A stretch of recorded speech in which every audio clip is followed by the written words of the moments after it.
That was high.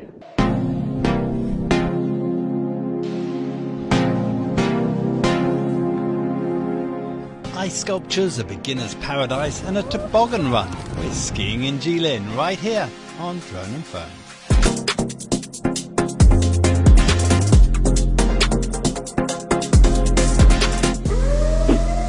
Welcome to another episode of our ski adventures in Jilin. This one's a little bit different. We're in a beginner's slope. Tell us a little bit more about it.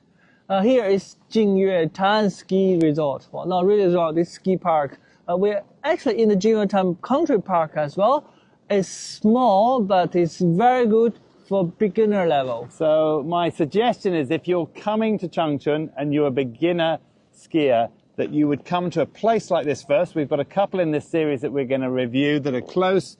You learn to ski, the nice place at a much cheaper price, and then you go on and take on some of the bigger and better resorts as you'll see in this series. Right, Jack, time to go.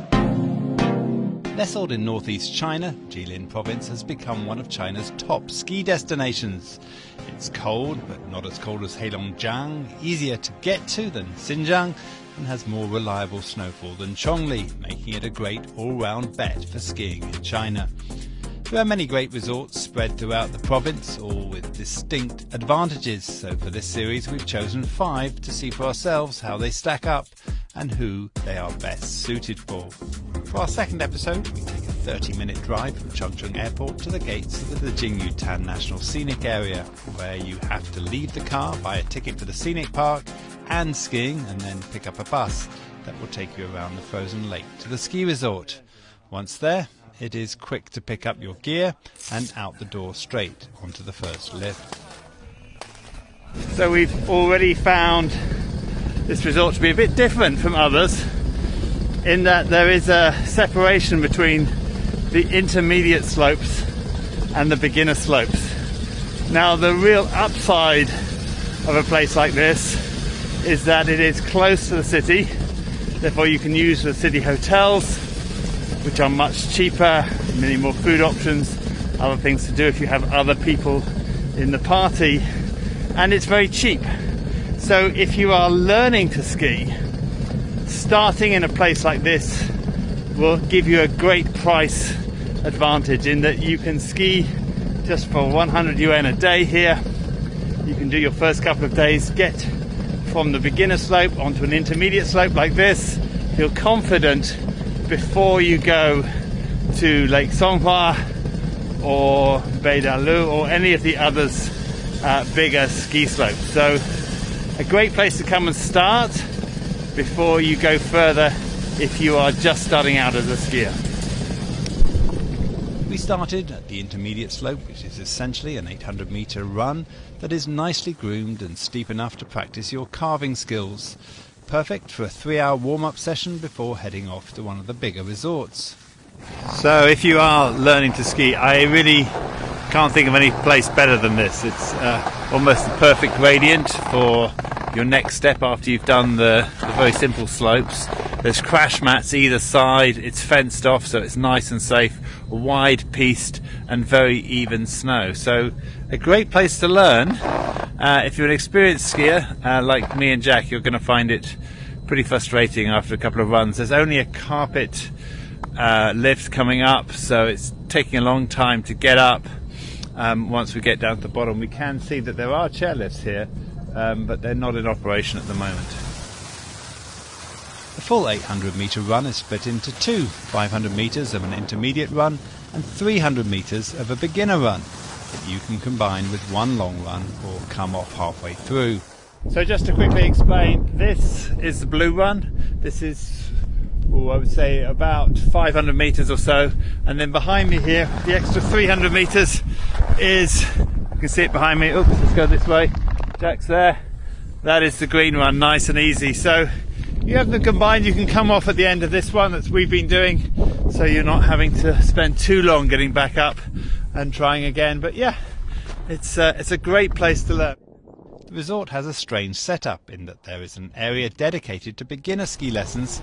So we've moved from the previous place we were at, and we're actually on foot this time. We're just going to go have a look at the beginner slope. So this is another area. They're well set up. It's another ski rental area.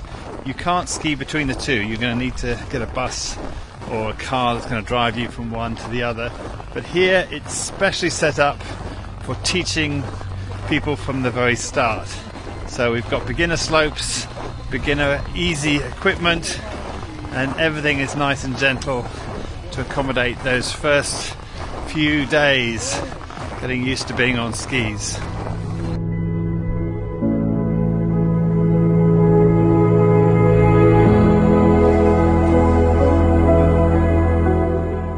What is special about this resort is the many other activities you can do aside from skiing.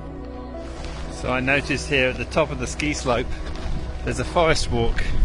So I'm just going off to see what's here. So one thing to be careful if you decide to go off walking in the forest in the snow, and there's lots of places here you can do that, you're going to need a good pair of shoes. These have been fantastic. On top of forest hiking, the park is also well known as a centre for cross-country skiing, holding a major international race, the OG Vasaloppet, every year. For those who have not tried cross-country skiing, they have a training ground for anyone to try. For photographers around the lake, there are ice sculptures that make unique photos, plus a host of other activities on the lake, from driving rally cars to riding quad bikes, husky sleighs and ice cycles. Although there are some snack food options, the park does not allow restaurants to operate within its boundary, so if you're coming for a day, bring some food with you. I would also recommend you plan to spend a full day, maybe 3 hours for skiing, and the rest of the day to enjoy the park and all it has to offer. Well, that is the end of this episode. It's been a very different one, quite fun, great for beginners, I've got to say, but maybe not something you want to do if you're an advanced skier. What do you say, Jack? If I take anyone that doesn't know ski or want to try it, this is a must-go place. And of course, lots of other things to do as well. Now, if you're finding this for the first time, you're going to find all of our other episodes nicely catalogued on our website, droneandphone.com, and also on our YouTube channel. For now, my name is DJ. I'm Jack. And this is Drone and Phone. Here we go, ready?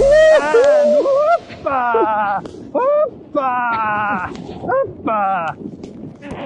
Oh, it's faster than I thought. And the big one coming! Oh.